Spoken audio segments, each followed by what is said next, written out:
Hello students, welcome to Triple Bright Academy. Students, अपनी weekly current affair series को continue करते हुए आज कवर करेंगे 6 फरवरी तक के करंट अफेयर्स। सभी इंपॉर्टेंट पॉइंट्स को अच्छे से कवर करने की कोशिश करेंगे। अगर हमसे जुड़े रहना चाहते हैं, do subscribe channel, press the bell icon. So start करते हैं पहली इंपॉर्टेंट न्यूज के साथ। तो पहली न्यूज हमारे पास सीसीए ने डिसाइड किया है कि क्लोजर किया जाएगा स्कूटर्स इंडिया लिमिटेड का। देखिए, सीसीए यानी cabinet committee on economic affairs, जो महत्वपूर्ण डिसीजन लेती है, ठीक है। तो उसने यहां पर स्कूटर इंडिया लिमिटेड को शट डाउन करने का फैसला कर लिया है। जब मैं बात करता हूं स्कूटर्स इंडिया लिमिटेड की, तो 1972 में इसको एस्टेब्लिश किया गया था। इसका काम 2 व्हीलर और 3 व्हीलर्स की मैन्युफैक्चरिंग करना था।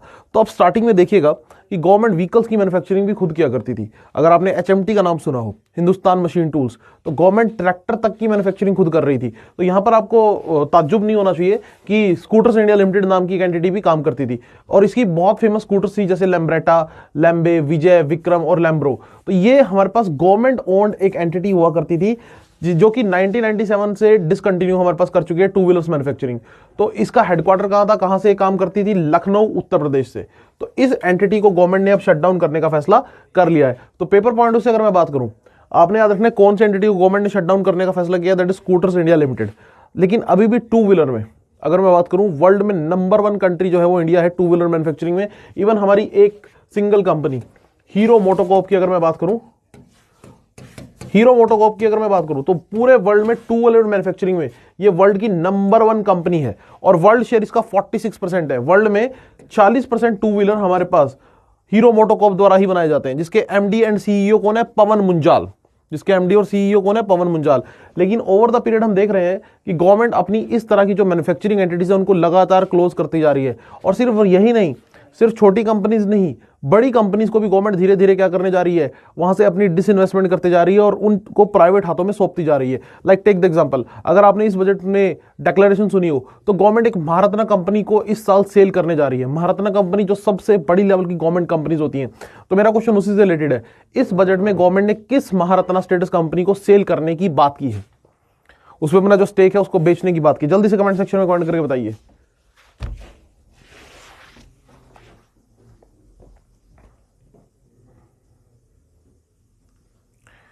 ओके, सो करेक्ट आंसर है स्टूडेंट मेरे पास BPCL, Bharat petroleum corporation limited. ये एक महारत्ना स्टेटस कंपनी है और इसके अंदर गवर्नमेंट का जो भी शेयर है गवर्नमेंट इस साल डिसइन्वेस्ट कर देगी, इस साल बेच देगी। तो टेक्निकली बीपीसीएल इस साल के एंड तक हमारे पास आपको देखने को मिलेगी एक प्राइवेट कंपनी के रूप में। चलिए जी, नेक्स्ट हमारे पास Asia Pacific personalised health index 2020। तो हमारे पास इकोनॉमिस्ट इंटेलिजेंस यूनिट ने एक रिपोर्ट दी है, Asia Pacific personalised health index 2020, जिसको डेवलप किया था हमारे पास Copenhagen Institute for Future Studies. ठीक है, तो इसमें आपने याद रखना है इंडिया का यहां पर रैंक रहा 10th। ठीक है, एक तो क्वेश्चन आ जाता है कि जी इंडिया का रैंक क्या रहा Asia Pacific personalised health index में, तो दैट इज 10th। और ये टॉप किसने किया? सिंगापुर ने। ठीक है, टॉप किसने किया? हमारे पास सिंगापुर ने। तो सिंगापुर में हेल्थ फैसिलिटीज अगर एशिया पैसिफिक की बात करें तो बेस्ट कंसिडरेशन में रखी गई है। ताइवान हमारे पास रहा 2nd नंबर पे। तो इंडिया देखिए वैसे तो बड़ी कंट्री है, लेकिन हेल्थ सर्विसेज में काफी पिछड़ा हुआ है। लेकिन हमारे पास जब से एक स्कीम आई है, दैट इज आयुष्मान भारत प्रधानमंत्री जन आरोग्य योजना, तो हेल्थ सेक्टर में काफी सुधार देखने को मिल रहा है। ठीक है, आयुष्मान भारत प्रधानमंत्री जन आरोग्य योजना, जिसमें 5 लाख रुपए का हेल्थ इंश्योरेंस दिया जाता है, जब से स्कीम आई है हमारे पास हेल्थ सेक्टर में काफी हमारे पास सुधार देखने को मिला है। एक बात और याद रखिएगा स्टूडेंट, अगर मैं पेपर पॉइंट से बात करूं तो आयुष्मान भारत प्रधानमंत्री जन आरोग्य योजना को इंप्लीमेंट करने की रिस्पॉन्सिबिलिटी किसकी रहती है? ये रहती है हमारे पास एनएचए की। एनएचए की अगर मैं बात करूं, NHA here means national Health authority. NHA की रिस्पॉन्सिबिलिटी रहती है कि इसको प्रधानमंत्री जन आरोग्य स्कीम को इंप्लीमेंट करे। मेरा क्वेश्चन आप लोगों से है कि एनएचए के नए सीईओ अभी रिसेंटली अपॉइंट हुए हैं, तो who is appointed as new CEO of National Health Authority? जल्दी से कमेंट सेक्शन में कमेंट करके बताइए, who is appointed as new CEO of National Health Authority?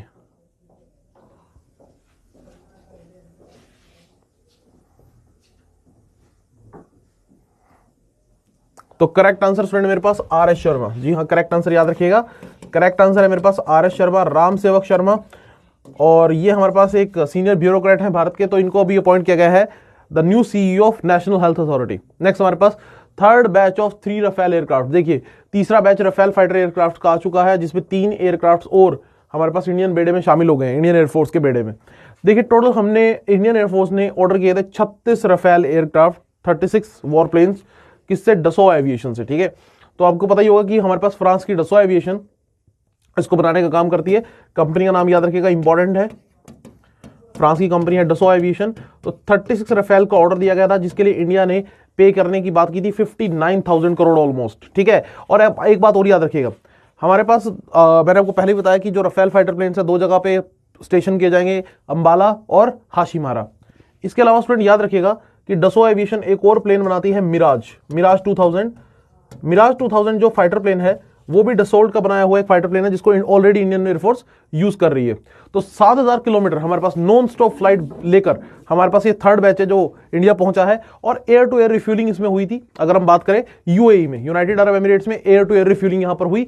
तो देखिए ये जो मल्टी रोल एयरक्राफ्ट है, फाइटर एयरक्राफ्ट है, ये एयर टू एयर रिफ्यूलिंग भी कर सकते हैं। चलिए क्वेश्चन पूछ लेता हूं मैं स्टूडेंट आप लोगों से, इंटरेस्टिंग और इंपॉर्टेंट क्वेश्चन, कि हमारे पास जो स्क्वाड्रन बनी है, अगर हम बात करें स्क्वाड्रन का मतलब क्या होता है? स्क्वाड्रन का मतलब होता है हमारे पास स्टूडेंट जो एयरफोर्स का जो हमारे पास प्लेन्स का ग्रुप होता है, ठीक है, that is known to be squadron, ठीक है। तो जो हमारे पास स्क्वाड्रन बनी है, आप मुझे बताइए अंबाला एयरबेस में राफेल फाइटर जेट की उसका नाम क्या है? हाँ जी, मेरा क्वेश्चन आप लोगों से है, जल्दी से कमेंट सेक्शन में कमेंट करके बताना, name the squadron at Ambala airbase with Rafale fighter jets.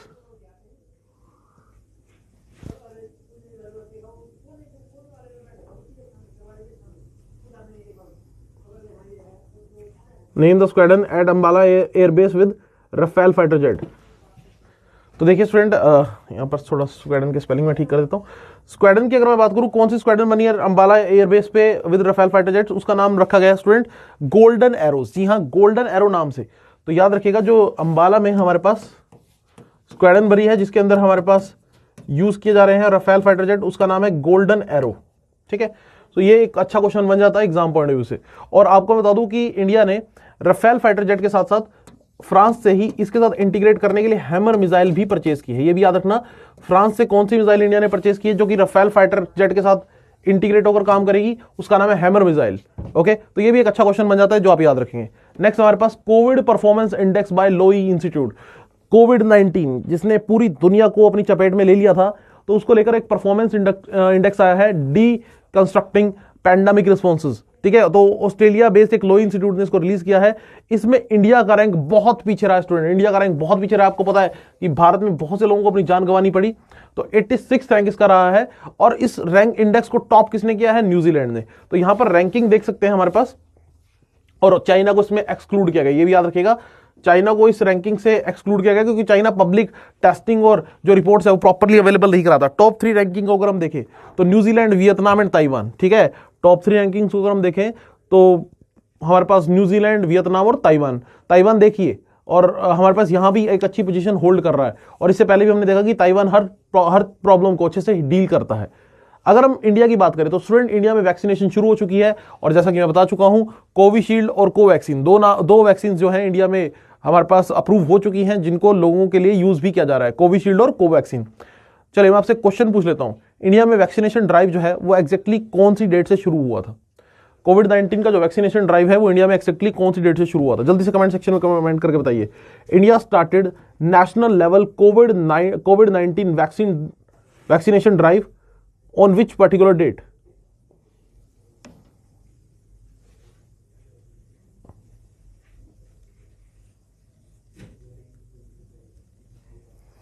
तो देखिएगा स्टूडेंट, याद रखिएगा, क्वेश्चन पूछा जा सकता है आने वाले एग्जाम में। तो इंडिया में कोविड-19 वैक्सीनेशन ड्राइव शुरू हुई थी 16 जनवरी 2021 से, ठीक है। और इसमें हमारे पास 2 वैक्सीन को अप्रूव किया गया है, कोविशील्ड और कोवैक्सीन, ठीक है। कोविशील्ड हमारे पास, अगर मैं बात करूं, कोविशील्ड बनाने का काम हमारे पास एस्ट्राजेनेका ऑक्सफोर्ड यूनिवर्सिटी ने किया है, और कोवैक्सीन बनाने का काम हमारे पास किसने किया है? भारत बायोटेक ने, ठीक है। नेक्स्ट हमारे पास UNWTO named as 2020 worst year on record. So UNWTO की जब मैं बात करूं, United Nation World Tourism Organisation. देखिए स्टूडेंट, अगर सिर्फ WTO मेंशन हो, अगर वर्ड मेंशन हो WTO वर्ल्ड ट्रेड ऑर्गेनाइजेशन, तो ये हमारे पास वर्ल्ड ट्रेड ऑर्गेनाइजेशन को हमारे पास डेजिग्नेट करता है। लेकिन अगर UNWTO लिखा हो तो दैट मींस टूरिज्म ऑर्गेनाइजेशन, ठीक है, United Nation World Tourism Organisation. तो पेपर पॉइंट उससे पहली बात तो आपको ये याद रखनी है कि इन दोनों में मुझे कंफ्यूजन नहीं होना चाहिए। तो इन्होंने क्या कहा है कि 2020 जो है वर्स्ट ईयर ऑन रिकॉर्ड रहा है। रीजन आपको पता ही है वर्स्ट ईयर ऑन रिकॉर्ड क्यों रहा, क्योंकि हमारे पास आपको पता ही है कि कोविड-19 के चलते लोगों ने ट्रैवल बिल्कुल ही नहीं किया, और हमारे पास ग्लोबल टूरिज्म डिक्लाइन हो गया 74%, यानी कि ग्रोथ रेट की अगर मैं बात करूं तो हमारे पास -74%। ठीक है, सो यहां पर बहुत बड़े लेवल पर टूरिज्म को इंपैक्ट किया कोविड-19 ने, और बहुत से लोगों की हमारे पास जो जिंदगियां थी वो खराब कर दी, क्योंकि जो बहुत से लोग ऐसे हैं जो टूरिज्म के ऊपर ही डिपेंडेंट है।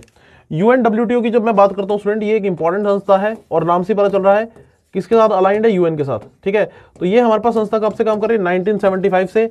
याद रखिएगा इसका हेडक्वार्टर कहां है, इसका हेडक्वार्टर है मैड्रिड में, और मैड्रिड कहां है, स्पेन में। ठीक है, याद रखिएगा यूएनडब्ल्यूटीओ का जो हेडक्वार्टर है वो आपको कहां देखने को मिलेगा, मैड्रिड स्पेन में। अगर मैं बात करूं हेडक्वार्टर ऑफ डब्ल्यूटीओ, वो आपको जिनीवा स्विट्जरलैंड में देखने को मिलेगा। ओके, और अगर देखिए टूरिज्म पोटेंशियल की बात करें तो इंडिया के पास अच्छा खासा टूरिज्म पोटेंशियल है। अगर मैं बात करूं, इंडिया के पास अच्छा खासा टूरिज्म पोटेंशियल है, बहुत सारी यूनेस्को वर्ल्ड हेरिटेज साइट्स हैं, और अलग अलग तरह का कल्चर, अलग अलग तरह का ट्रेडिशन, इंडिया में खाना पीना रहना सब एक अलग ही लेवल का होता है। तो आप देखिएगा टूरिज्म को लेकर इंडिया में अच्छा खासा पोटेंशियल है, लेकिन अगर आपकी कंट्री में जितनी ज़्यादा वर्ल्ड हेरिटेज साइट्स हो, टूरिज्म, इंटरनेशनल टूरिज्म उतना ज़्यादा बढ़ता हुआ दिखाई देगा। तो मैं आपसे उसी से रिलेटेड एक क्वेश्चन पूछ लेता हूं कि आपको maximum UNESCO world heritage sites कौन सी कंट्री में देखने को मिलेंगी। ठीक है, आपको maximum UNESCO world heritage sites कौन सी कंट्री में देखने को मिलेंगी, जल्दी से कमेंट सेक्शन में कमेंट करके बताइए।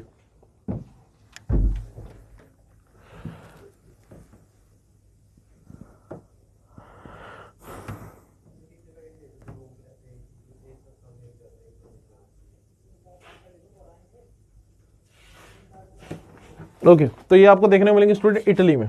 कहां देखने को मिलेंगी, इटली में। इटली में आपको मैक्सिमम 55 साइट्स देखने को मिलेंगी हमारे पास, that is subjected to UNESCO world heritage sites. Okay, next हमारे पास RBI cancel licence of Shivam Sahakari bank limited. तो देखिएगा आरबीआई यहां पर सही तरीके से गाइडलाइंस फॉलो ना करने के चलते बहुत सारे बैंकों के लाइसेंस कैंसिल कर रहा है over the period of time. और यहां पर एक और नाम जुड़ गया है, शिवम सहकारी बैंक लिमिटेड, जो कि कोऑपरेटिव बैंक है। कहां पर, कोल्हापुर महाराष्ट्र। तो ये आप याद रखिएगा, ये बैंक कौन सी स्टेट से रिलेटेड है, कोल्हापुर महाराष्ट्र। तो यहां पर आरबीआई ने अपनी पावर का यूज करते हुए, बैंकिंग रेगुलेशन एक्ट 1949 का यूज करते हुए इस बैंक का लाइसेंस जो है वो कैंसिल कर दिया है। अगर हम बात करें स्टूडेंट, इंडिया में आरबीआई ही बैंकिंग सेक्टर का रेगुलेटर है, और ये हमारे पास जब से हमारे पास एस्टेब्लिश हुआ तब से एक महत्वपूर्ण रोल प्ले कर रहा है, दैट इज फ्रॉम 1 अप्रैल 1935। ठीक है, हेडक्वार्टर की बात करें तो मुंबई का हेडक्वार्टर आपको, सॉरी आरबीआई का हेडक्वार्टर आपको मुंबई में देखने को मिलेगा। आरबीआई का हेडक्वार्टर आपको मुंबई में देखने को मिलेगा, और यहां पर आरबीआई के लिए एक स्पेशल वर्ड भी यूज किया जाता है, मिंट स्ट्रीट। ठीक है, आरबीआई के लिए एक स्पेशल वर्ड भी यूज किया जाता है, मिंट स्ट्रीट। शक्तिकांता दास इसके गवर्नर हैं, याद रखिएगा आरबीआई के करंट गवर्नर कौन है, शक्तिकांता दास। और गवर्नर को हमेशा नंबर से याद रखिएगा, 25th गवर्नर ऑफ आरबीआई, जिनके सिग्नेचर आपको देखने को मिलेंगे करेंसी नोट पे, शक्तिकांता दास।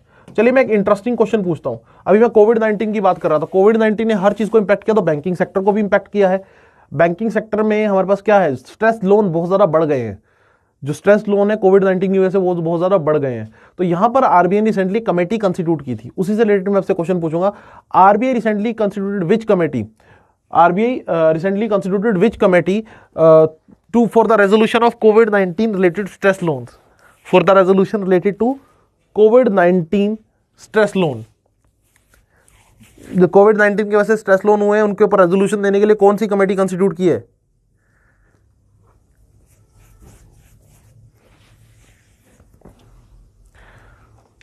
तो याद रखिएगा स्टूडेंट, हमारे पास जो कमेटी कंस्टिट्यूट की गई है उसका नाम है केवी कामत। जी हां, कमेटी का नाम याद रखिएगा, केवी कामत कमेटी। केवी कामत हमारे पास भारत के जाने माने बैंकर हैं, उनको लेकर एक कमेटी कंस्टिट्यूट की गई है।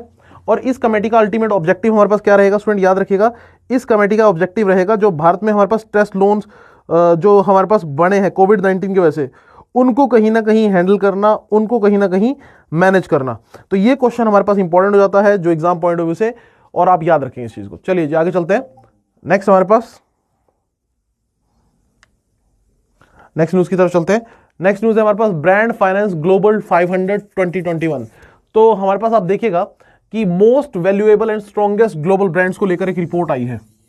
ठीक है, और इसको रिपोर्ट को नाम दिया गया है ग्लोबल 500 2021। तो टॉप 500 जो ब्रांड्स है उनको लेकर एक रिपोर्ट आई है। उसमें आप देखिएगा रिलायंस जियो, जो तेजी से उभरती हुई कंपनी है पूरे विश्व में, तो उसको यहां पर 5th रैंक मिला है। तो याद रखिएगा किस भारतीय कंपनी को टॉप रैंक एक तरह से मिला है, तो रिलायंस जियो जिसको वर्ल्ड वाइड 5th रैंक मिला है in the brand strength index, ठीक है। और अगर हम बात करें यहां पर टॉप किसने किया है, वी चैट ने। देखिए वी चैट के बारे में मैं आपको बता दूं, वी चैट हमारे पास एक सब्स्टिट्यूट है किसका, हमारे पास व्हाट्सएप का। ये चाइनीज ऐप है बेसिकली, वी चैट जो है वो चाइनीज ऐप है, चाइनीज प्लेटफॉर्म हमारे पास इसको बनाता है। टेंसेंट टेक्नोलॉजी का अगर आपने नाम सुना हो, टेंसेंट ग्रुप है हमारे पास, चाइना का एक बहुत ही फेमस ग्रुप, टेक्नोलॉजी ग्रुप। तो ये इस वी चैट को ओन करता है, ठीक है। तो याद रखिएगा ये जो लिस्ट है ग्लोबल 500 2021, ये किसने टॉप की है, वी चैट ने। वी चैट एक चाइनीज ऐप है और इसको ओन कौन करता है, इसका मेन शेयर होल्डर कौन है, टेंसेंट ग्रुप। और सेकंड नंबर पे हमारे पास जो एंटिटी रही वो है फरारी। तो फरारी आपको पता होगा वर्ल्ड फेमस हमारे पास जो ऑटोमोबाइल्स हैं उसमें आपको एक नाम देखने को मिलता है, दैट इज फरारी। तो फरारी हमारे पास यहां पर रही सेकंड नंबर पे।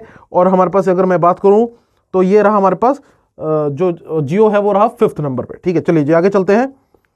नेक्स्ट हमारे पास बहुत इंपॉर्टेंट न्यूज में से एक, India transition towards electric vehicle in 2030। तो अगले 10 साल में इंडिया जो है इलेक्ट्रिक व्हीकल्स को लेकर बहुत बड़े लेवल पे काम करने वाला है। गवर्नमेंट ने इसका पूरा एक तरह से रोड मैप तैयार कर लिया है। तो आप देखिएगा कि mobilising finance for electric vehicles in India, a tool kit of solution to mitigate risk and address the market barriers, January 2021। एक रिपोर्ट आई है किसकी तरफ से, सबसे पावरफुल एंटिटी इंडिया में, थिंक टैंक नीति आयोग। नीति आयोग की फुल फॉर्म की बात करूं तो national institution for transforming India. NITI Aayog के चेयरमैन कौन होते हैं, प्राइम मिनिस्टर। नीति आयोग का काम क्या होता है, पॉलिसी प्लानिंग करना। तो नीति आयोग ने हमारे पास अगले 10 सालों में कैसे इलेक्ट्रिक व्हीकल्स को हम और ज्यादा प्रमोट कर सकते हैं उसको लेकर यहां पर एक रोड मैप, एक पॉलिसी लेकर आए हैं। और इन्होंने क्या कहा है कि इंडिया को 19.7 लाख करोड़, मतलब कि 19.7 लाख करोड़ जो कि बनते हैं यूएस बिलियन डॉलर में, 266 बिलियन यूएस डॉलर की रिक्वायरमेंट होगी कंस्ट्रक्शन ऑफ व्हीकल्स और चार्जिंग स्टेशंस।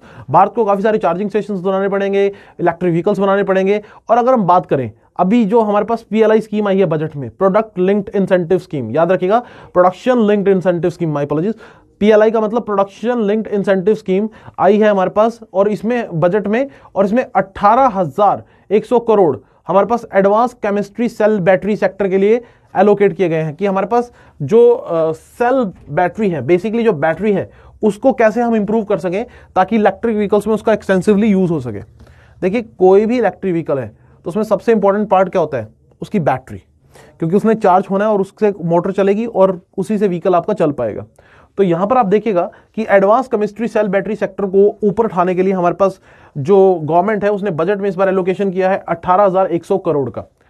ओके, अब आपको मैं एक चीज बताना चाहूंगा। देखिए हमारे पास अगर हम बात करें गवर्नमेंट लिथियम आयन बैटरी को लेकर, क्योंकि अगर हम राइट नाउ करंट सिनेरियो की बात करें तो लिथियम आयन बैटरी ही सबसे इंपॉर्टेंट रोल प्ले करती है जब हम बात करते हैं इलेक्ट्रिक व्हीकल्स की। तो लिथियम आयन बैटरीज को इंडिया में और ज्यादा अपग्रेड करने के लिए एक हमारे पास लिथियम रिफाइनरी बनाई जा रही है गुजरात में। याद रखिएगा भारत की पहली लिथियम रिफाइनरी कहां बनाई जा रही है, गुजरात में।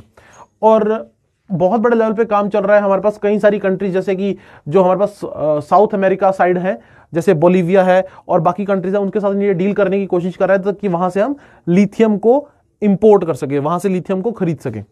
लेकिन यहां पर मेरा क्वेश्चन आप लोगों से ये है कि इंडिया में भी अभी रिसेंटली लिथियम रिजर्व्स का पता चला है, ठीक है। तो आप मुझे कमेंट सेक्शन में कमेंट करके बताइए कि भारत में लिथियम रिजर्व्स कहां मिले हैं। हाँ जी, जल्दी से कमेंट सेक्शन में कमेंट करके बताइए कि भारत में लिथियम रिजर्व्स कहां मिले हैं।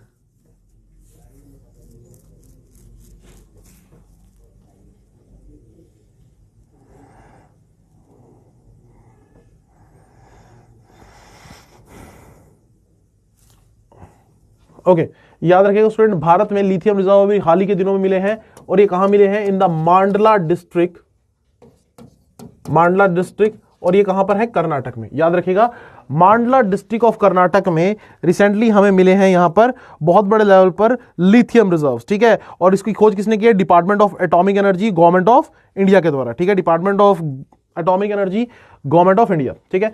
चलिए जी नेक्स्ट न्यूज की तरफ चलते हैं। नेक्स्ट न्यूज हमारे पास उसी से रिलेटेड कहीं ना कहीं कनेक्टेड कि अरविंद केजरीवाल भी चाहते हैं कि दिल्ली में पोल्यूशन की प्रॉब्लम से निजात मिल सके तो इलेक्ट्रिक व्हीकल्स का यूज कीजिए। तो यहां पर इन्होंने स्विच दिल्ली कैंपेन शुरू की है। तो याद रखिएगा कि जो स्विच दिल्ली कैंपेन है वो हमारे पास इलेक्ट्रिक व्हीकल्स के यूज के बारे में ही बात करती है ताकि पोल्यूशन को कम किया जा सके। और दिल्ली गवर्नमेंट का लक्ष्य क्या है तो वो आप देख लीजिएगा कि 25% of electric vehicles in total registration in Delhi by 2024 कि लगभग 1/4 व्हीकल जो दिल्ली में रजिस्टर्ड हो ठीक है, 2024 तक वो इलेक्ट्रिक व्हीकल्स हो। तो ये अपने आप में क्वेश्चन बन जाता है। तो ये क्वेश्चन आप याद रखिएगा। दो क्वेश्चन मैंने अभी आपको 2 स्लाइड्स कराई हैं इलेक्ट्रिक व्हीकल्स को लेकर।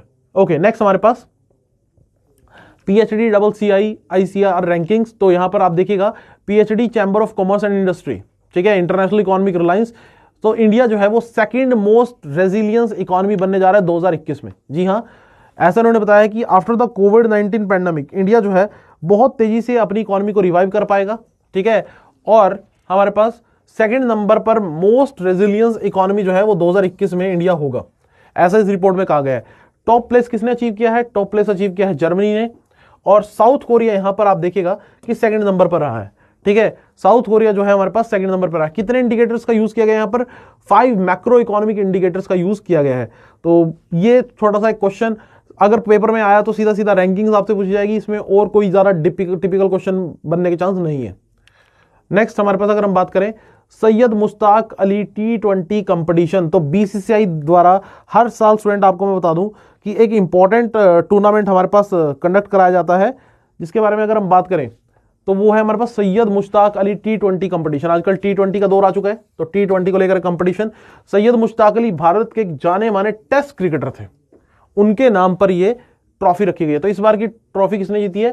तमिलनाडु क्रिकेट टीम ने, ठीक है। और यहां पर अगर हम बात करें इन्होंने बड़ौदा को हराया फाइनल में। और अगर यहां पर कैप्टन की बात करें, तमिलनाडु के कैप्टन कौन है? दिनेश कार्तिक, जाना माना नाम इंडियन क्रिकेट टीम में। ओके, सो ये टूर्नामेंट ऑर्गेनाइज कौन कराता है? तो मैं अभी ये भी आपको बता दूं कि ये टूर्नामेंट ऑर्गेनाइज करता है बीसीसीआई, ठीक है, board of control for cricket in India, ठीक है, जिसके करंट प्रेसिडेंट कौन है? सौरव गांगुली। जिसके करंट प्रेसिडेंट कौन है? सौरव गांगुली, ठीक है। चलिए एक चीज मैं और यहां पर आपको बताना चाहूंगा स्टूडेंट कि ये जो फाइनल मैच हुआ वो कहां हुआ? सरदार पटेल स्टेडियम अहमदाबाद। याद रखिएगा ये भारत का सबसे बड़ा स्टेडियम, भारत का नहीं पूरे विश्व का सबसे बड़ा क्रिकेट स्टेडियम है, जिसकी सीटिंग कैपेसिटी की अगर मैं बात करूं तो सबसे ज्यादा हमारे पास बनती है, ठीक है। तो अगर यहां पर कभी भी क्वेश्चन पूछ लिया गया कि भारत का सबसे बड़ा क्रिकेट स्टेडियम कौन सा है, तो आप याद रखिएगा कि ये हमारे पास बनेगा सरदार पटेल स्टेडियम, जो कि कहां है? अहमदाबाद, गुजरात में। अब चलिए जी मैं आपसे क्वेश्चन पूछ लेता हूं, आप मुझे वर्ल्ड लार्जेस्ट स्टेडियम के बारे में बताइए जिसकी सीटिंग कैपेसिटी 1,14,000 है। हाँ जी, name the world largest stadium जिसकी सीटिंग कैपेसिटी 1,14,000 है।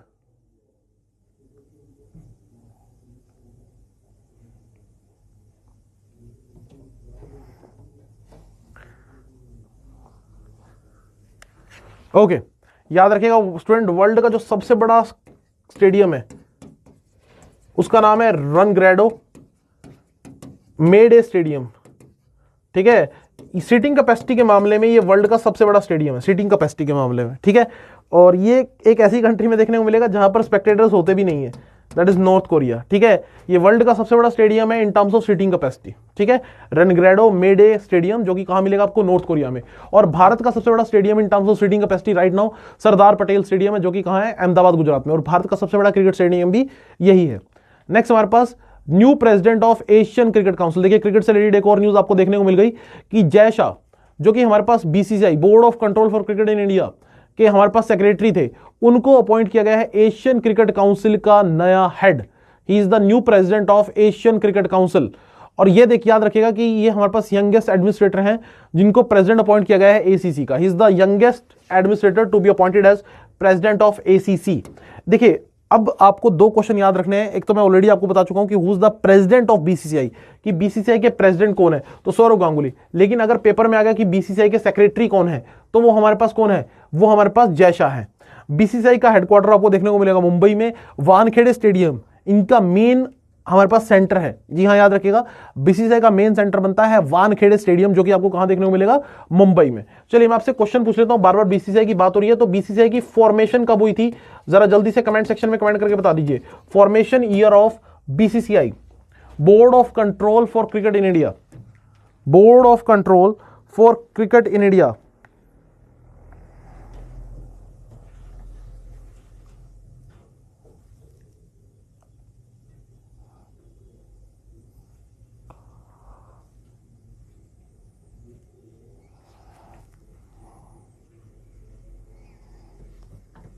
ओके, सो फॉर्मेशन हमारे पास बीसीसीआई की स्टूडेंट हुई थी 1928 में। जी हाँ, आप देख लीजिए कि एक बहुत ही पुरानी बॉडी है बीसीसीआई।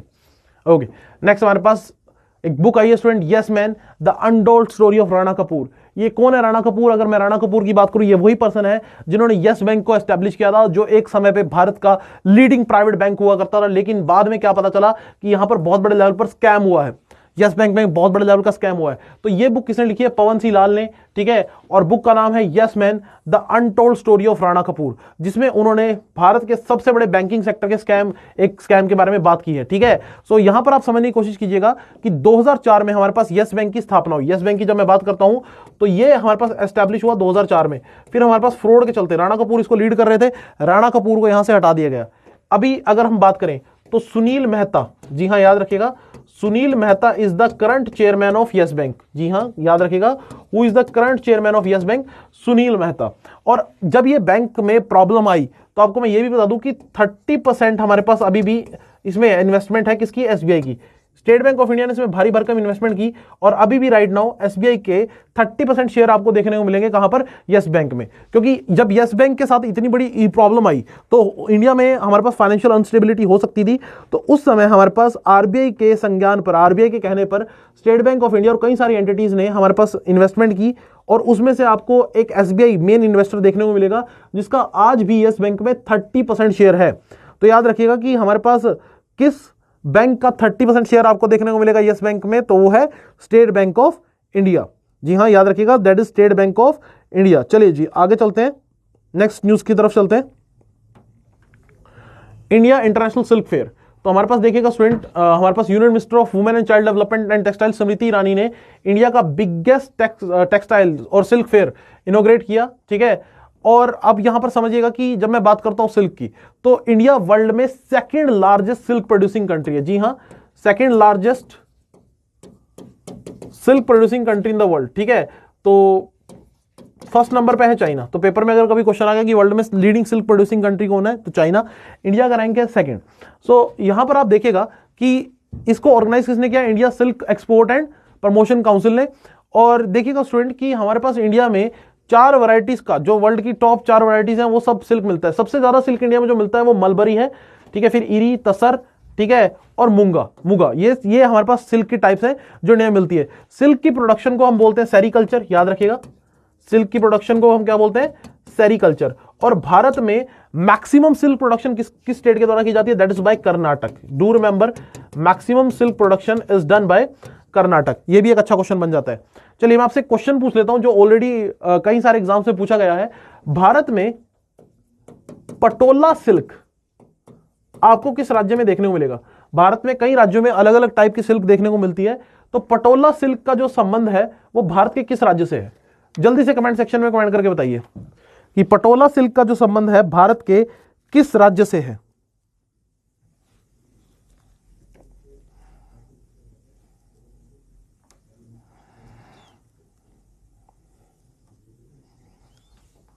ओके, सो पटोला सिल्क आपको स्टूडेंट मेनली देखने को मिलेगा गुजरात में। जी हां, पटोला सिल्क मेनली आपको देखने को मिलेगा गुजरात में। सो डू रिमेंबर दैट कि it is one of the famous silk type in India. Okay, next हमारे पास world first commercial rocket powered by biofuel. तो देखिए स्टूडेंट, बायोफ्यूल यहां पर पॉल्यूशन को पूरा वर्ल्ड रिड्यूस करना चाहता है और बायोफ्यूल की यूज करने की बात चल रही है। और यहां पर आप देखिएगा कि यूएस की एक स्टार्टअप कंपनी है जिसका नाम है ब्लू शिफ्ट एरोस्पेस। उसने लॉन्च किया है स्टारडस्ट 1.0 और ये वर्ल्ड का पहला कमर्शियल रॉकेट है जिसको बायोफ्यूल से पावर मिली है, ठीक है, वर्ल्ड फर्स्ट कमर्शियल रॉकेट। और यहां पर आपको मैं स्टूडेंट 2-3 पॉइंट्स बताना चाहूंगा। पहली बात तो ये कि हमारे पास इसको आप ब्लू ओरिजिन से कंफ्यूज मत कीजिएगा। ब्लू शिफ्ट एरोस्पेस को आप ब्लू ओरिजिन से कंफ्यूज मत कीजिएगा। एक कंपनी बहुत फेमस है पूरे इस समय विश्व में, ब्लू ओरिजिन नाम से। ये हमारे पास 2000 में एस्टैब्लिश हुई थी, किसके द्वारा? जेफ बेजोस के द्वारा, ठीक है। जेफ बेजोस इसके मेन हमारे पास हेड है इस कंपनी के।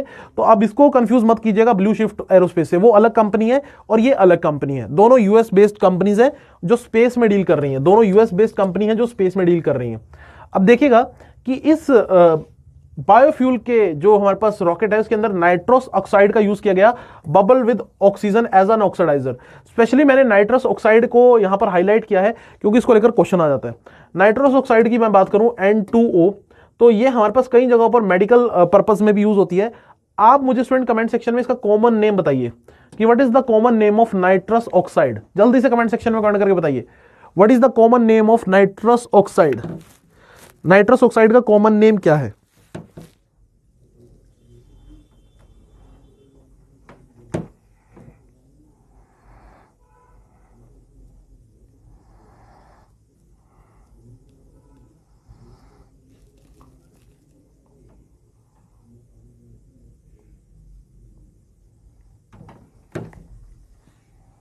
ओके तो स्टूडेंट इसको कॉमनली जाना जाता है लाफिंग गैस के नाम से। जी हाँ, आपने बहुत बार सुना होगा, इसको कॉमनली जाना जाता है लाफिंग गैस के नाम से।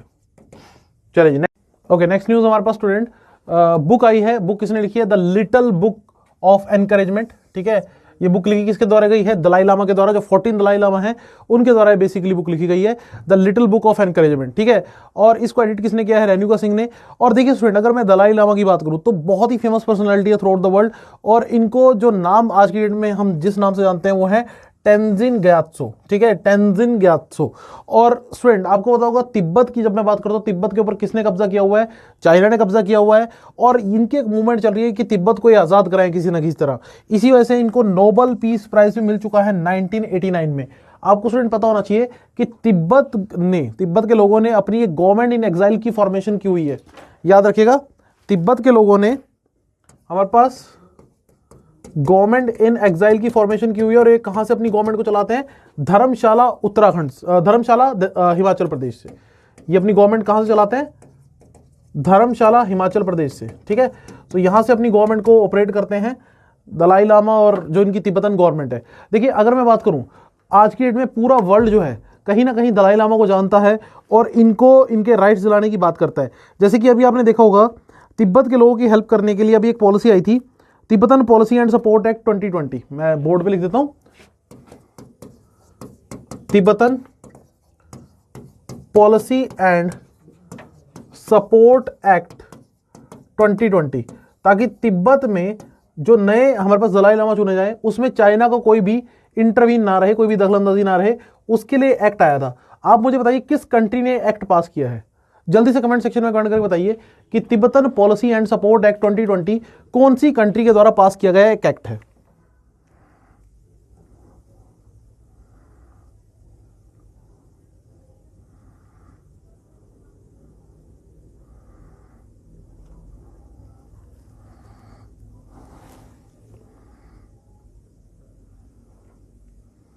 ओके सो याद रखिएगा, ये एक्ट हमारे पास कौन सी कंट्री ने पास किया स्टूडेंट? यूएसए ने। कौन सी कंट्री ने एक्ट पास किया है हमारे पास? यूएसए। नेक्स्ट हमारे पास India first wetland conservation centre. तो इंडिया में स्टूडेंट हमारे पास पहला वेटलैंड कंजर्वेशन सेंटर बनने जा रहा है, और पेपर पॉइंट से आप याद रखिएगा ये कहां बनाया जा रहा है? चेन्नई तमिलनाडु में। ठीक है, हमारे पास centre for wetland conservation and management. तो ये भारत में पहली बार होगा चेन्नई तमिलनाडु में। और ये अनाउंसमेंट कब की गई? हमारे पास 2 फरवरी को, जिस दिन होता है वर्ल्ड वेटलैंड डे। याद रखिएगा, वर्ल्ड वेटलैंड डे कब होता है? 2 फरवरी को। देखिए जब मैं वेटलैंड्स की बात करता हूं तो आपको पता होगा रैमसर कन्वेंशन, रैमसर साइट्स जो होती हैं वो हमारे पास वेटलैंड से सब्जेक्टेड होती हैं। और भारत में कितनी रैमसर साइट्स हैं? याद रखिएगा 42। भारत में कुल मिलाकर 42 रैमसर साइट्स हैं, जिसमें सबसे बड़ी रैमसर साइट कौन सी है? सुंदरबन। याद रखिएगा, भारत की जो सबसे बड़ी रैमसर साइट है वो है सुंदरबन। ठीक है, और हमारे पास जो फर्स्ट रैमसर साइट थी वो कौन सी थी? हमारे पास चिलिका लेक। चिलिका लेक कहां है? हमारे पास ओडिशा। तो ये हमारे पास ओल्डेस्ट सबसे, और ये सबसे बड़ी साइट। ठीक है, सबसे बड़ी रैमसर साइट सुंदरबन, और सबसे oldest Chilika lake, that is in Odisha. देखिए रैमसर साइट्स की बात करूं तो ये हमारे पास इंपॉर्टेंट वेटलैंड कंसीडर किए जाते हैं, इंपॉर्टेंट साइट्स कंसीडर की जाती हैं। और वर्ल्ड में सबसे ज्यादा रैमसर साइट्स आपको कहां देखने को मिलेंगी? यूके में। ठीक है, largest number of Ramsar sites world में कहां देखने को मिलेंगी? यूके में। ठीक है, यूनाइटेड किंगडम में आपको देखने को मिलेंगी 175 रैमसर साइट्स। मेरा क्वेश्चन आप लोगों से यह है कि भारत में कुल 42 रैमसर साइट्स हैं। आप ये बताइए किस भारतीय स्टेट में, भारत के किस राज्य में आपको मैक्सिमम साइट्स, रैमसर साइट्स देखने को मिलेंगी? जल्दी से कमेंट सेक्शन में कमेंट करके बताइए भारत के किस राज्य में आपको मैक्सिमम रैमसर साइट्स देखने को मिलेंगी?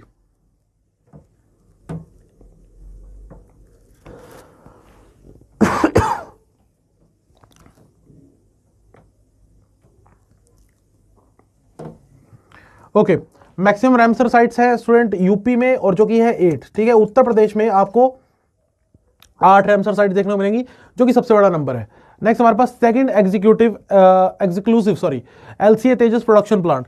तो आप देखिएगा स्टूडेंट, हमारे पास एचएएल को भी रिसेंटली ऑर्डर प्लेस किया गया था बहुत बड़े लेवल पर, जहां पर इंडियन गवर्नमेंट ने क्या कहा था कि हम 73 MK1A वेरिएंट परचेज करेंगे तेजस विमान के, और इन विमानों का यूज करेगी इंडियन एयरफोर्स, और साथ में ट्रेनर हमारे पास एलसीए तेजस प्लेन्स भी हमारे पास प्रोक्योर किए जाएंगे। इसके लिए गवर्नमेंट ने एक बहुत बड़ा ठेका 48,000 करोड़ का जो कॉन्ट्रैक्ट है वो एचएएल को सौंपा था, हिंदुस्तान एरोनॉटिक्स लिमिटेड।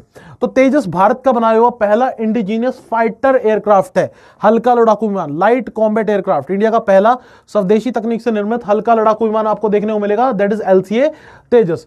अगर स्टूडेंट में थोड़ा सा और अच्छे लेवल पे बात करूं, सो जो एचएएल है, हिंदुस्तान एरोनॉटिक्स लिमिटेड, ये कहां से ऑपरेट करता है हमारे पास, इसका हेडक्वार्टर है बेंगलुरु में, और आर माधवन इसके करंट चेयरमैन है।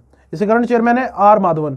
मेरा आप लोगों से क्वेश्चन ये है कि इसका बनाया हुआ एक फाइटर हेलीकॉप्टर भी है, एचएएल ने एक फाइटर हेलीकॉप्टर भी बनाया है जिसका यूज इंडियन डिफेंस फोर्सेस करती हैं। तो आप मुझे कमेंट सेक्शन में जल्दी से कमेंट करके बताइए कि एचएएल ने हमारे पास कौन सा फाइटर हेलीकॉप्टर है जो बनाकर दिया है किसको, इंडियन एयरफोर्स को।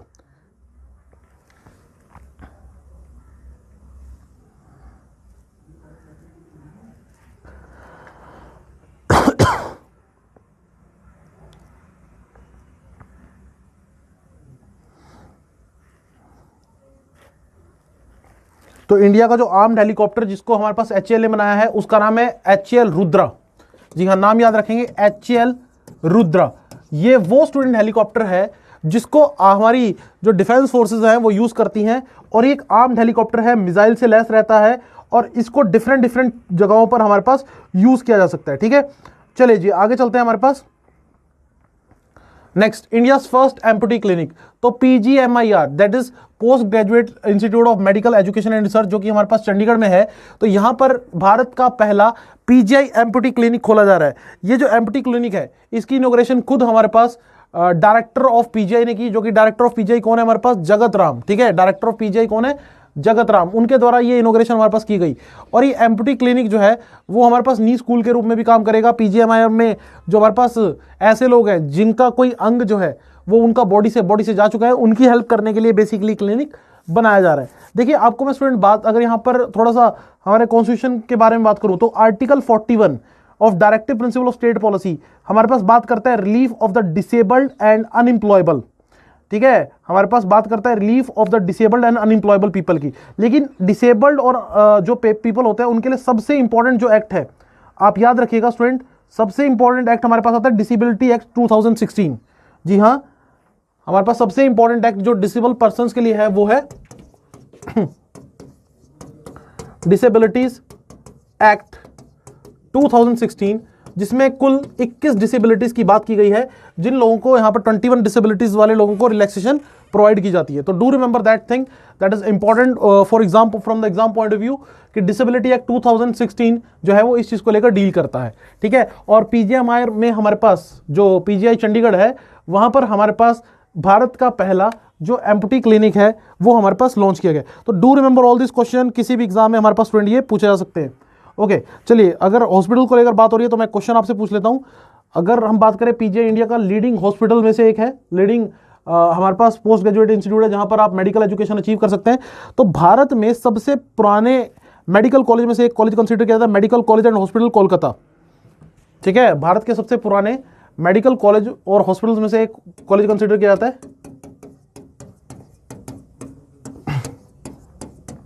Medical college and hospital Calcutta, जो कि स्टूडेंट 1835 में बना था। देखिए आप खुद देख लीजिए 1835 में।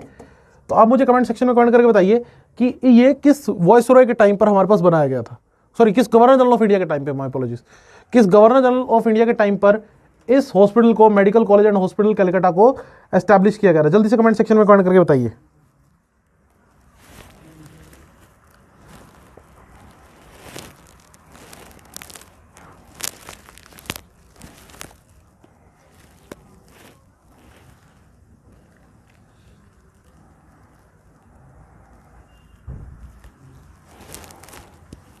ओके तो ये स्टूडेंट हमारे पास बना था विलियम बेंटिक के टाइम पर। विलियम बेंटिक थे भारत के विलियम बेंटिक थे भारत के गवर्नर जनरल ऑफ इंडिया, और उनके टाइम पीरियड पे हमारे पास इस मेडिकल कॉलेज एंड हॉस्पिटल को एस्टेब्लिश किया गया था। सो do remember that thing, that is important for your exam. ठीक है जी, आगे चलते हैं नेक्स्ट न्यूज की तरफ। EIU डेमोक्रेसी इंडेक्स 2020, तो EIU की तरफ से डेमोक्रेसी इंडेक्स आया 2020 का। तो इसमें याद रखिएगा कि इंडिया का जो रैंक रहा वो आपने याद रखना है, इंडिया का रैंक रहा 53 among the 167 country. So democracy में इंडिया का जो रैंक है वो पीछे होता जा रहा है, तो ये एक अच्छी खबर नहीं है। तो एग्जाम पॉइंट ऑफ व्यू से अगर मैं बात करूँ, इकोनॉमिक्स इंटेलिजेंस यूनिट, ठीक है, इसके तरफ से ये रिपोर्ट रिलीज की गई है और इंडिया का रैंक रहा 53। इस रैंक को टॉप किसने किया? नॉर्वे ने। जी हाँ, इस रैंक को टॉप किसने किया? नॉर्वे ने। सो डू रिमेंबर, एक तो इंडिया का रैंक कितना रहा, दैट इज 53, टॉप किसने किया? हमारे पास नॉर्वे ने। नेक्स्ट हमारे पास Fed first, a special saving account for children. तो देखिए स्टूडेंट, हमारे पास एक special saving account Federal bank ने शुरू किया है। तो बेसिकली इसमें क्या होगा कि जो 18 साल से कम उम्र के बच्चे हैं वो अपना अकाउंट खुलवा सकते हैं और उसको अच्छे से ऑपरेट कर सकते हैं, ताकि बच्चों में बैंकिंग को लेकर अवेयरनेस बढ़ सके और वो अपने जो हमारे पास बैलेंस है और जो अकाउंट्स है उनको मैनेज कर सके। उसके लिए बेसिकली अकाउंट खोला गया है। तो फेडरल बैंक की जब मैं बात करता हूँ, फेडरल बैंक का हेडक्वार्टर आपको कहाँ देखने को मिलेगा? कोची, केरला में। कोची, केरला में। और बहुत बड़े लेवल पर अगर आपको बताऊं, ये बैंक जो मैनेज करता है NRI अकाउंट्स को मैनेज करता है। भारत के मैक्सिमम NRI अकाउंट जो हैं आपको फेडरल बैंक में देखने को मिलेंगे।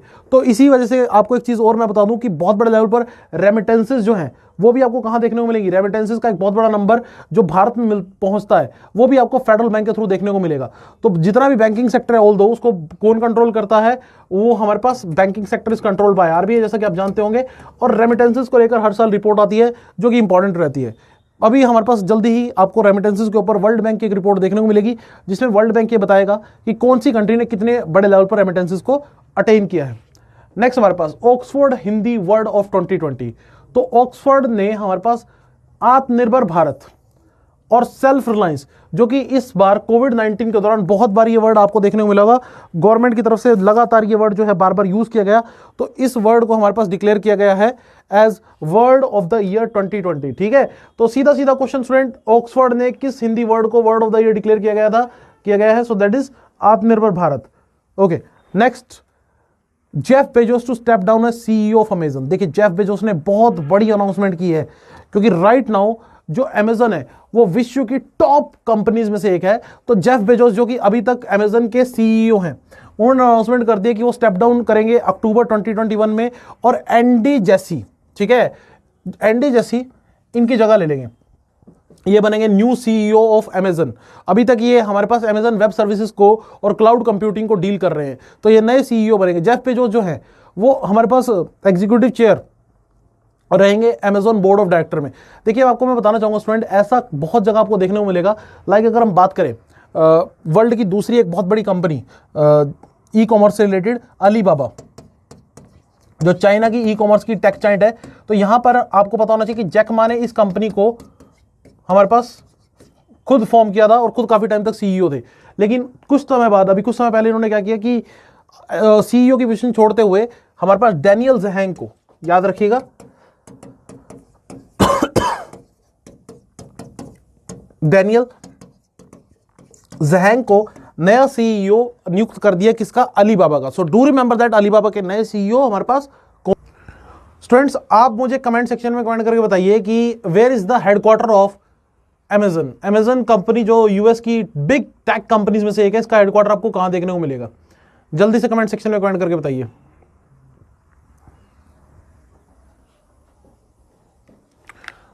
तो स्टूडेंट, इसका हेडक्वार्टर, अमेजन का हेडक्वार्टर आपको कहां देखने को मिलेगा? हेडक्वार्टर आपको देखने को मिलेगा सिएटल में, ठीक है, सिएटल US। तो ये हमारे पास वर्ल्ड की बड़ी टेक कंपनीज में से एक कंसीडर की जाती है, और हमारे पास जेफ बेजोस जो हैं वो वर्ल्ड के रिचेस्ट लोगों में से एक हैं। ठीक है, तो इनका नाम आपको कहीं ना कहीं याद रखना है। चलिए जी, नेक्स्ट हमारे पास MCA अमेंड्स 1% कंपनीज रूल। तो MCA यानी कि मिनिस्ट्री ऑफ कॉर्पोरेट अफेयर्स ने अभी बजट में एक नई अनाउंसमेंट हुई है कि हमारे पास जो 1% कंपनी जो रूल है उसमें कुछ बदलाव किए गए हैं, और अब NRI कौन होते हैं? नॉन रेजिडेंट इंडियंस, ठीक है, उनको यहां पर मौका दिया जाएगा कि वो भारत में आकर कंपनी खोल सकते हैं। पहले ये अलाउड नहीं था, एनआरआई अलाउड नहीं थे कि 1 पर्सन कंपनी खोल सके। 1 पर्सन कंपनी का कंसेप्ट क्या होता है कि एक पर्सन आएगा, अपनी कंपनी एस्टैब्लिश करेगा, उस कंपनी को चलाएगा, सारे डिसीजन वो लेगा। तो अभी तक स्टूडेंट अगर आप समझिए ऐसा अलाउड नहीं था हमारे पास कि एनआरआई इस तरह से काम कर सकें। लेकिन अभी क्या है कि एनआरआई को भी अलाउ कर दिया गया है कि वो भी इस तरह से काम कर सकते हैं। ये हमारे पास बजट में लिया गया एक इंपॉर्टेंट डिसीजन है। इससे क्या होगा, जो रिच एनआरआईज हैं उनको एक अपॉर्चुनिटी मिलेगी और भारत में कहीं ना कहीं नई कंपनी सेटअप होंगी और रोजगार के नए अवसर देखने को मिलेंगे। Next news student, important one में से एक CCA, cabinet committee on economic affair, जिसको चेयर कौन करते हैं, प्राइम मिनिस्टर।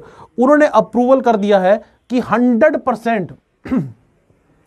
100% स्ट्रेटेजिक डिसइन्वेस्टमेंट करेंगे, किसमें से, राष्ट्रीय इस्पात निगम लिमिटेड से।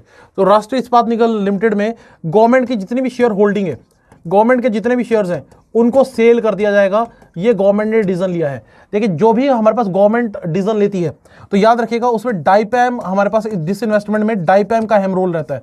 ये हमारे पास क्या है, department of investment and public asset management. इसकी फुल फॉर्म याद रखिएगा, ये हमारे पास आता है मिनिस्ट्री ऑफ फाइनेंस के अंडर। मिनिस्ट्री ऑफ फाइनेंस के अंडर आपको एक डिपार्टमेंट देखने को मिलेगा, department of investment and public asset management. तो यहां पर ये जितने भी डिसइन्वेस्टमेंट के डिसीजन होते हैं, ये डिसइन्वेस्टमेंट के डिसीजन हमारे पास किसके द्वारा लिए जाते हैं, ये लिए जाते हैं हमारे पास कहीं ना कहीं इस पर्टिकुलर एंटिटी के द्वारा।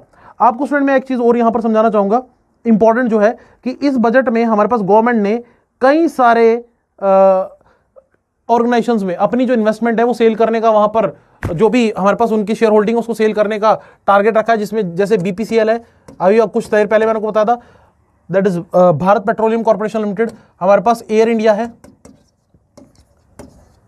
और आईडीबीआई बैंक। इन 3 एंटिटीज का स्पेशली जिक्र किया गया है जिनके अंदर गवर्नमेंट ऑफ इंडिया अपने सभी शेयर्स को बेच देगी। तो ये अपने आप में एक बहुत इंपॉर्टेंट बात है स्टूडेंट, याद रखिएगा।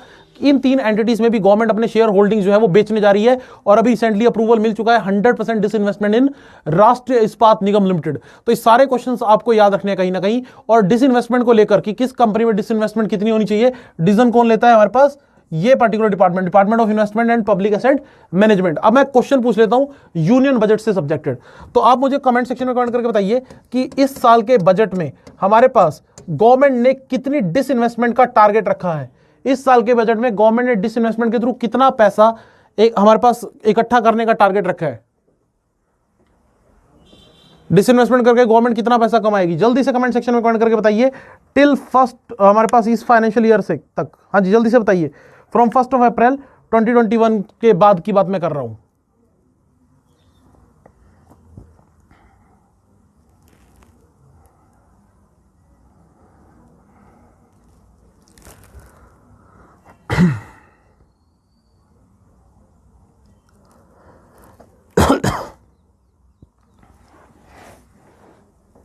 तो याद रखिएगा स्टूडेंट, इस बजट में गवर्नमेंट ने अपने लिए डिसइन्वेस्टमेंट का टारगेट सेट करके रखा है ₹1.7 लाख करोड़ रुपीस। इतना डिसइन्वेस्टमेंट, 1,75,000 करोड़ रुपए, लाख करोड़ रुपए का टारगेट रखा है डिसइन्वेस्टमेंट का इस कमिंग फाइनेंशियल ईयर में हमारे पास डिपार्टमेंट ऑफ फाइनेंस ने। नेक्स्ट हमारे पास मिनिस्ट्री ऑफ फाइनेंस ने, sorry, IRDAI guidelines on standard vector बॉन्ड डिसीज। इरिडाई यानी कि insurance regulatory development authority of India, ये वो बॉडी है स्टूडेंट जो इंश्योरेंस सेक्टर को कंट्रोल करती है। इसने स्टैंडर्ड वेक्टर बॉन्ड डिसीजेस को लेकर हेल्थ पॉलिसी एनकरेज करने की बात की है कि सभी जितनी भी इंश्योरेंस कंपनीज हैं भारत में जो लाइफ इंश्योरेंस से रिलेटेड काम करती है, मेडिकल इंश्योरेंस से रिलेटेड काम करती हैं, वो इस प्रोडक्ट को ऑफर करेंगी। और ये प्रोडक्ट आपको मार्केट में देखने को मिलेगा 1 अप्रैल 2021 यानी नेक्स्ट फाइनेंशियल ईयर से। इसको नाम दिया जाएगा मशक रक्षक, ठीक है, मशक रक्षक। तो हर एक इंश्योरेंस कंपनी अपने नाम के बाद इस पोस्ट फिक्स को यूज करेगी और इस तरह से एक नया इंश्योरेंस हमारे पास एक सिस्टम देखने को मिलेगा। आपसे मैं क्वेश्चन पूछ लेता हूं स्टूडेंट, इरिडाई जो है वो इंश्योरेंस सेक्टर को कंट्रोल करती है, इसका हेडक्वार्टर आपको देखने को मिलेगा हैदराबाद में।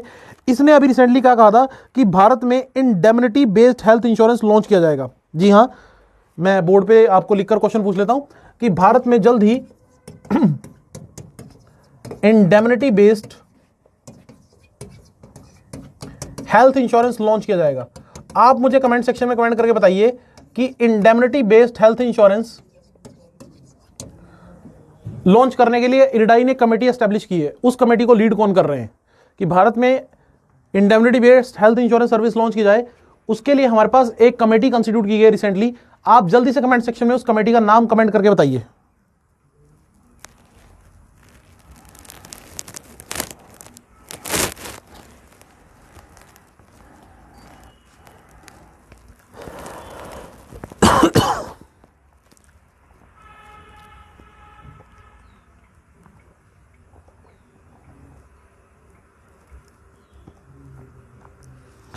ओके, तो याद रखिएगा स्टूडेंट, हमारे पास इस क्वेश्चन का आंसर बन जाता है जी श्रीनिवासन कमेटी। जी हाँ, याद रखिएगा, आंसर है हमारे पास जी श्रीनिवासन।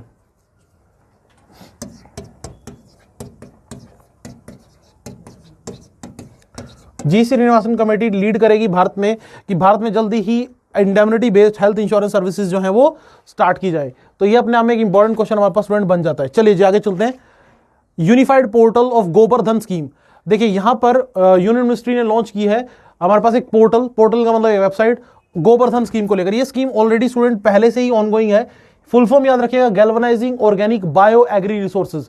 देखिए भारत में बहुत बड़े लेवल पर क्या होता है कि काउ डंग जो होता है बेसिकली, जिसको हिंदी में गोबर कहा जाता है, उसको कैसे यूज किया जाए, तो उसको लेकर मतलब कि उसको सही तरीके से यूटिलाइज करने को लेकर हमारे पास पोर्टल्स बनाए जाएंगे, सिस्टम बनाया जाएगा कि गोबर से बायोगैस प्रोड्यूस की जा सके। तो इसकी फुल फॉर्म याद रखिएगा, यहां पर फुल फॉर्म है galvanising organic bio agri resources धन। ठीक है, तो यहां पर आप बायोडिग्रेडेबल वेस्ट से क्या करेंगे, बायोगैस की प्रोडक्शन करेंगे। ये इस स्कीम का पूरा टारगेट है। अब पहली बात तो आप याद रखना, ये स्कीम कौन से मंत्रालय द्वारा चलाई जा रही है, मिनिस्ट्री ऑफ जल शक्ति। जल शक्ति मंत्रालय जो है वो गोबर्धन स्कीम को चला रहा है। पहले तो आपसे ये भी क्वेश्चन पूछा जा सकता है। दूसरा, इसकी फुल फॉर्म पूछी जा सकती है। तीसरा, अब इसको लेकर एक पोर्टल आ गया है जिसमें हमारे पास लोगों को हेल्प की जाएगी इस स्कीम को प्रॉपर्ली इंप्लीमेंट करने में। ठीक है, तो एक चीज मैं और यहां पर स्टूडेंट आपसे पूछना चाहूंगा, याद रखिएगा कि हमारे पास ये स्कीम जो है, पहले मैं आपको बता दूं कि हरियाणा से स्कीम को लॉन्च किया गया था। अभी गवर्नमेंट क्या बात करती है कि कॉम्प्रेस्ड बायोगैस का आने वाले टाइम में हम यूज करेंगे। कॉम्प्रेस्ड बायोगैस से रिलेटेड एक प्रोग्राम है जिसका नाम है सतत। आप जल्दी से मुझे कमेंट सेक्शन में कमेंट करके बताइए कि हमारे पास एक स्कीम चलाई गई है गवर्नमेंट की तरफ से, ठीक है, जिसमें हमारे पास क्या है कि गवर्नमेंट क्या बात कर रही है कि वो जल्दी ही हमारे पास यूज करेगी कंप्रेस्ड बायोगैस का। उसके लिए एक प्रोग्राम चलाया जाएगा सतत के नाम से, SATAT। आप मुझे कमेंट सेक्शन में कमेंट करके बताइए कि इसकी फुल फॉर्म क्या है। सतत की फुल फॉर्म आप जरा कमेंट सेक्शन में मुझे कमेंट करके बताइए।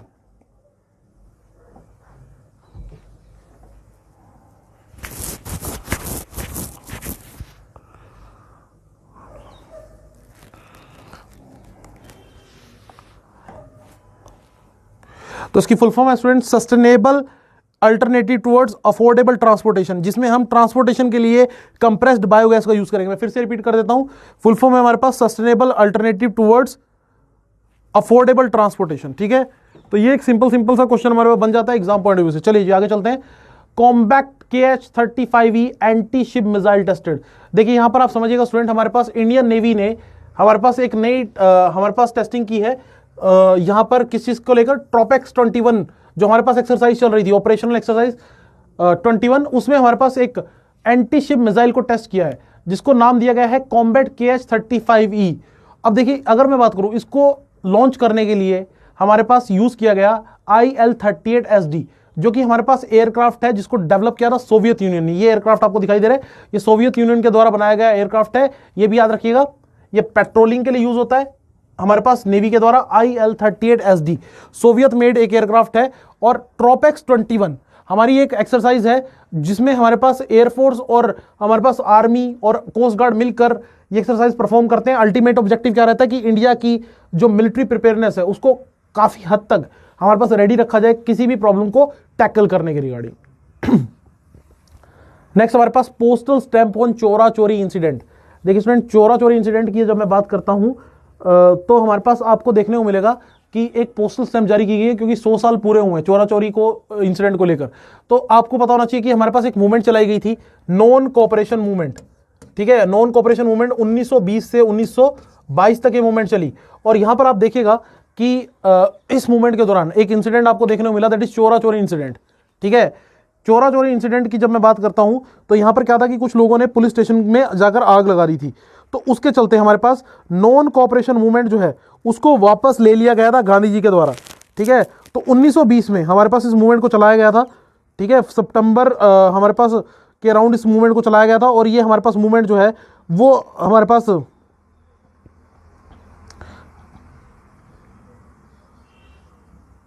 चलती है। और उसके बाद इसमें आप देखिएगा फरवरी 1922 में आपको देखने को मिलेगा यहाँ पे चोरा चोरी इंसिडेंट। ठीक है, तो इसके चोरा चोरी इंसिडेंट के बाद ये मूवमेंट जो है वो बंद कर दी गई थी।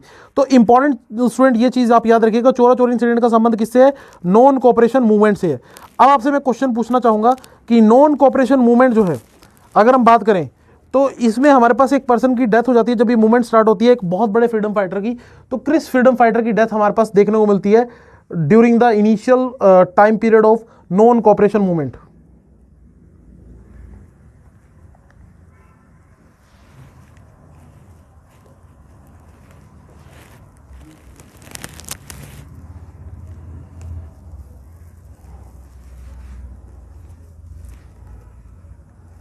ओके, नॉन कॉपरेशन मूवमेंट की स्टूडेंट में बात करूं तो नॉन कॉपरेशन मूवमेंट हमारे पास देखने को मिलती है जलियांवाला बाग हत्याकांड के बाद।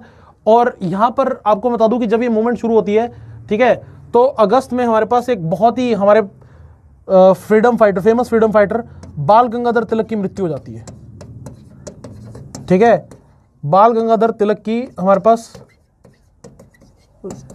मृत्यु हमें देखने को मिलती है during the initial phase of non cooperation movement. ठीक है, तो ये चीज आप याद रखिएगा, एक इंपॉर्टेंट क्वेश्चन बन जाता है। नेक्स्ट हमारे पास निनॉक्स 40 micro tactical UAV in India. तो एक नया यूएवी हमारे पास, ध्यान सुनिएगा, यूएवी का मतलब होता है अनमैन्ड एरियल व्हीकल। इसको इंट्रोड्यूस किया जा रहा है। स्पीयर यूएवी ऑफ इजराइल और पारस एरोस्पेस ऑफ इंडिया, ये दोनों मिलकर इस नए हमारे पास यूएवी को डेवलप करेंगे। देखिए, इसका यूज हमारे पास मिलिट्री फोर्सेस, पैरामिलिट्री फोर्सेस और अलग अलग लेवल पर किया जाएगा। इंपॉर्टेंट बात स्टूडेंट क्या है कि पेपर पॉइंट से आप याद रखिएगा कि निनॉक्स 40 कौन कौन डेवलप कर रहा है। तो एक तो इजराइल की एंटिटी है स्पीयर यूएवी, और इंडियन कंपनी का नाम है पारस एरोस्पेस ऑफ इंडिया। तो ये दोनों मिलकर इस एक यूएवी को डेवलप करेंगे। इंडिया कई सारे यूएवी अभी यूज कर रहा है और फ्यूचर में कई सारे और नए यूएवी यूज करने की प्लानिंग चल रही है। नेक्स्ट हमारे पास India tea output drop to 9.7%। देखिए, कोविड-19 के चलते कई तरह की इकोनॉमी को प्रॉब्लम्स का सामना करना पड़ा। एक प्रॉब्लम और इंडिया को सामने करनी पड़ी यहां पर, वो क्या, चाय की प्रोडक्शन में बहुत बड़े लेवल पर कमी आ गई। अगर हम बात करें, चाय की प्रोडक्शन में बहुत बड़े लेवल पर आपको कमी देखने को मिली, और इसकी वजह से चाय के जो दाम है वो भी मार्केट में बढ़ गए। अगर आप चाय वगैरह पीते हो तो यू विल रियलाइज कि यहां पर प्रोडक्शन जो है वो ड्रॉप हुई, ठीक है, 9.7%, और अल्टीमेटली जो चाय के दाम है वो भी आसमान छूने लगे हैं। भारत में सबसे ज्यादा चाय की प्रोडक्शन आपको देखने को मिलेगी असम में, बहुत बड़े लेवल पर चाय की प्रोडक्शन होती है। ठीक है, और अंग्रेजों ने चाय की प्रोडक्शन का काम जो है भारत में शुरू किया था। मेरा क्वेश्चन आप लोगों से है कि आप मुझे बताइए कमेंट सेक्शन में कमेंट करके, वर्ल्ड फर्स्ट टी कंपनी, विश्व की पहली टी कंपनी का नाम, क्योंकि वो हमारे पास भारत में ही एस्टेब्लिश हुई थी। जल्दी से कमेंट सेक्शन में कमेंट करके बताइए, world's first tea company.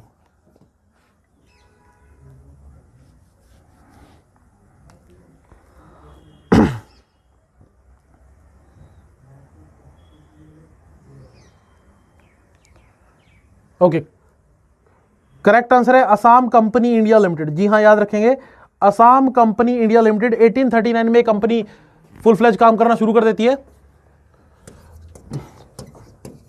Assam company India limited, इसको हमारे पास स्टूडेंट याद रखिएगा, इसको वर्ल्ड की पहली प्रॉपर टी कंपनी के रूप में एक तरह से जाना जाता है। ठीक है, ओके। नेक्स्ट हमारे पास जंपा लहरी न्यू बुक, तो वेयर अबाउट्स नाम से जंपा लहरी की एक बुक आई है, पुलिट्जर प्राइज विनर है और फेमस राइटर हैं।